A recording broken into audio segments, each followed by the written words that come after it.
Good morning, guys. Oh, alas 4 na ng hapon dito pero may araw pa rin.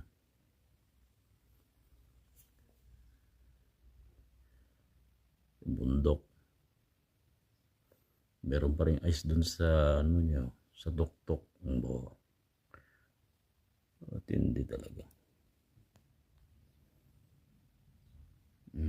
Yung lake, oh. Tahimik yung lake.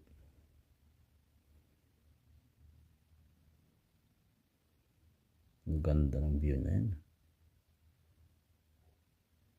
Parang yung painting lang ng ano.